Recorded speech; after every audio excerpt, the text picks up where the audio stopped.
போல பழகுது. ஏன் வேலைக்கு போல? தலையே வலிக்குது, உடம்பு செல்லுது. தலை வலிக்குது, படுத்துக்கு படுத்துக்கு.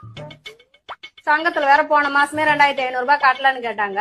இந்த மாசமும் கட்டலான்னு கேட்பாங்க. உனக்கு தலை வலிக்குது, நீ படுத்துக்கு. சுடு தண்ணி என்ன வச்சு தருவா? அதான் ஒண்ணு வேணாண்டி, பட்டா போதுண்டி. சிலிண்டர் வேற நாளைக்கே இன்னைக்கேன்னு இருக்குது. அதுதான் சொல்றேன், உனக்கு தலை வலிக்குது, படுத்துக்கு. கஞ்சி என்ன வச்சு தருவா? டேய் மாத்திரை போட்டுக்கிறே, தூங்குனா சரியா போயிண்டி. அரிசி வேற ஒரு பிடிதான் இருக்குது. அதுக்குதான் சொல்றோம், உனக்கு தலை வலிக்குது, படுத்துக்கு படுத்துக்கு. தண்டல்காரங்க வேற வருவாங்க. போன வாரமே இல்லன்னு சொல்லிட்டான். இந்த வாரமும் வந்து வாசல்ல நிப்பாங்க.